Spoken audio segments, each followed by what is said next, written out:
Hello my dear students, সকাল 9টা তোমাদের জন্য থাকছে নিট ইউজির লেটেস্ট ইনফরমেশন।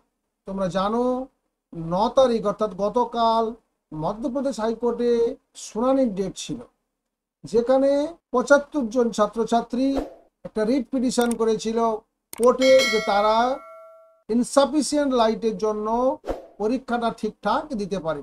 আর সেই নিয়ে শুনানি চলছিল, একটার পর এক ডেটও চলছিল।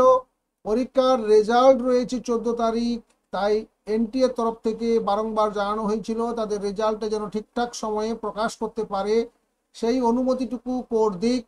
এবং সেই দিকে নজর রেখেই গতকাল এমপি হাইকোর্ট জানিয়ে দিয়েছে যে 14 তারিখে কিংবা তার আগে বা পরে এনটিএ চাইলে তাদের মতো করে রেজাল্ট পাবলিশ করতে পারবে, তার কোনো সমস্যা আর থাকলো না।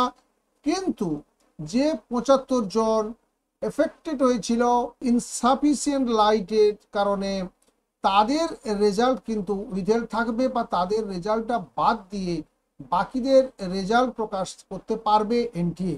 এই মর্মে গতকাল এমপি হাইকোর্ট কিন্তু নির্দেশ দিয়ে দিয়েছে এনটিএকে।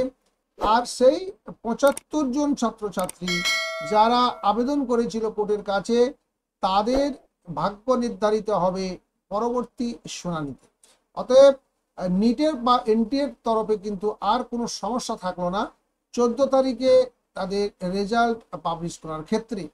তো তোমরা নিশ্চয়ই এই খবরটি পাওয়ার পর অনেকটা স্বস্তির নিঃশ্বাস ফেললে। আর যদিও আমরা প্রথম থেকে বলে এসেছিলাম যে এই ধরনের কেসে বাকিদের রেজাল্ট আটকে দেওয়ার সম্ভাবনা ভীষণ কম, কারণ এর থেকে অনেক গুরুতর বিষয়, অনেক বেশি অভিযোগ গতবারে জমা পড়েছিল। সেক্ষেত্রে এনটিএ কিন্তু শেষমেশ পরীক্ষার রেজাল্ট পাবলিশ করে কাউন্সেলিং করে অ্যাডমিশন প্রক্রিয়াটা কমপ্লিট করেও ছিল। আর এবছর একইভাবে না হলেও, যেহেতু একটা বিতর্ক ছোট্ট হলেও শুরু হয়েছিল, তার মোটামুটি একটা সমাধান হয়ে গেল।